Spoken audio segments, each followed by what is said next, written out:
Et notre plateau avec Rachel Kahn. Merci à vous d'être avec nous sur TV5 Monde. Vous êtes actrice, juriste et aussi écrivaine.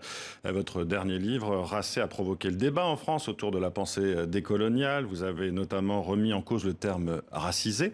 Rachel Kahn, cette journée internationale du souvenir de la traite négrière et de son abolition adoptée par l'UNESCO, est-ce qu'elle est utile selon vous? Elle est fondamentale. Ce souvenir, ce devoir de mémoire, ce droit aussi à la mémoire, puisque là, dans le sujet précédent, on avait justement cet artiste qui voulait témoigner avec ses œuvres pour transmettre aux jeunes générations. Elle est fondamentale parce que sinon, on va répéter les mêmes névroses de l'humanité ou les mêmes drames de l'humanité. La traite, c'est un crime contre l'humanité qui concerne tous les peuples. Et aujourd'hui, plus que jamais, on a besoin en fait de témoigner pour ne pas revenir, et notamment ces idéologies, ces dogmes qui repointent des ethnies, qui ethnicisent, qui déshumanisent les personnes. Bon, il faut être vigilant par rapport à ça, donc se souvenir. On l'a entendu dans le reportage, l'histoire de l'esclavage est longtemps restée tabou à La Réunion, mais aussi ailleurs en France. Que pensez-vous de l'initiative justement de ce sculpteur pour la faire connaître? Vous l'avez un peu dit, mais pour vous, c'est un travail de mémoire utile, en plus avec ces statues qui vont rester longtemps. Je trouve qu'effectivement, les artistes, si les politiques sont parfois à la traîne, je pense que les artistes, on est là pour témoigner de ce que sont nos humanités et comment les recoudre et comment les réparer et comment transmettre en fait. Parce que d'un cœur à l'autre, on n'a même pas besoin avec ces sculptures de savoir parler la langue, juste de ressentir. Et c'est ça aussi la musique, le cinéma, c'est comment on le ressent dans sa chair et comment on le ressent dans sa chair, quelle que soit notre ethnie, quelle que soit notre couleur, quelles que soient nos origines. C'est l'humanité qui a été heurtée et l'artiste est là pour témoigner. Voilà, les artistes sont les législateurs de l'ombre et toujours nous rappeler où sont les lignes d'une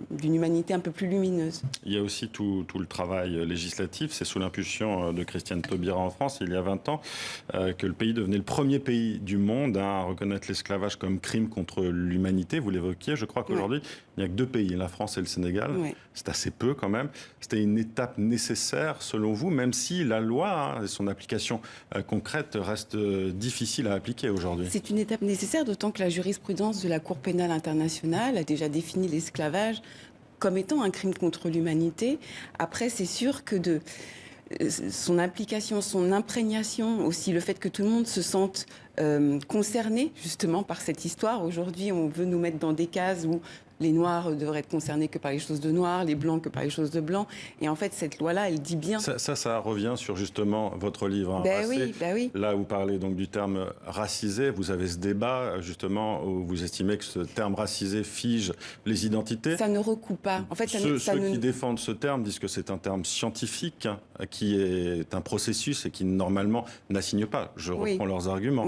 Mais vous revenez donc sur ces questions-là. Vous êtes dans un discours d'universalisme. Oui, complètement, parce qu'en fait, dans le mot racisé, on n'entend pas le processus. Si on entend le processus, c'est le mot racialisé, un processus de racialisation. Mais pourquoi on ne dit pas tout simplement discriminer? C'est-à-dire considérer que quelqu'un est racisé, c'est l'enfermer de fait, et c'est surtout permettre de pointer du doigt l'homme blanc, et en fait ça ne répare pas nos humanités. Et peut-être que, comme le dit Papa Ndiaye, vous l'avez sans doute lu et entendu, il dit que c'est peut-être aussi un passage nécessaire.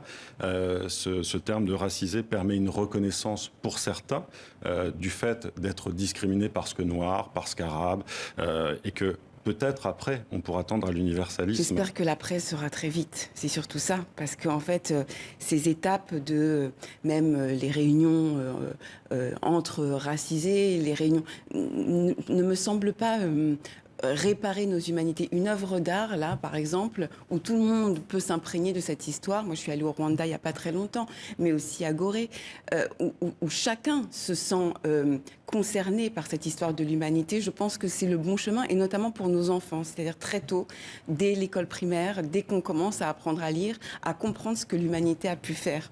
Voilà. Et justement, vous parlez d'école. L'histoire de l'esclavage en France a été difficile à mettre en place, selon plusieurs spécialistes de la question.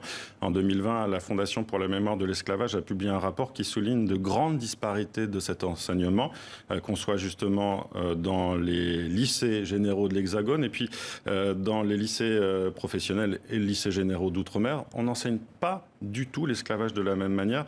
Il y a des pans entiers qui sont oubliés dans l'Hexagone. C'est choquant, ça, non? C'est extrêmement choquant, et justement, justement, je pense que les concernés ne se prennent en main seulement cette histoire entre concernés, ne réparent pas. C'est très précisément ce que je disais. Et parfois, on voit réapparaître cette disparité sur d'autres sujets. Je pense notamment à ce qu'on vit aujourd'hui, ce que vivent aujourd'hui les Antilles. Les gens, enfin, certaines personnes ont dit des choses absolument abjectes sur la culture des Antilles, etc. De qui parlez-vous? De certains professeurs en disant que voilà, s'ils ne se vaccinent pas, c'est parce que c'est culturel ou des choses comme ça. Non, c'est qu'en fait, on ne prend pas en main cette réparation, cette continuité à la fois territoriale et notamment dans le service public de l'éducation où en fait tout le monde doit regarder et reconnaître l'histoire de France et notamment cette traite négrière. Et justement, c'est la question que je voulais vous poser. Les autorités françaises ont-elles du mal à regarder en face l'histoire coloniale de leur pays, pour le dire très clairement? En fait, les institutions, c'est très vaste. Alors, ça dépend en fait des personnes. Certains sont extrêmement volontaires pour le reconnaître. Récemment, le président de la République avait justement initié quelque chose sur les mémoires avec les grandes personnalités issues des colonies, de l'immigration. On a fait ce travail de répertoire des grandes figures de cette histoire-là. Après, c'est vrai que pour que tout jeune, on puisse s'imprégner de cette histoire. Il faut que les livres soient ouverts dans les écoles, raconter les parcours, raconter les récits multiples. Et c'est une sorte d'infinité de récits. Et c'est ça qui est beau aussi en France. Vous savez, c'est Édouard Glissant qui parlait de la créolisation en disant que la créolisation, en fait, c'est du chaos, on pouvait en sortir quelque chose. La créolisation, c'est par exemple de ce chaos qu'est la traite négrière. On a pu, les esclaves avaient un chant, donc ça a créé le gospel, puis le R&B, je sais pas, le rap aujourd'hui, etc. Et en fait, c'est ça qu'on n'arrive pas à faire aujourd'hui, c'est à se dépasser intimement, humainement, pour aller construire un récit réparateur. Merci Rachel Kahn d'avoir été sur vous. le plateau de TV5 Monde.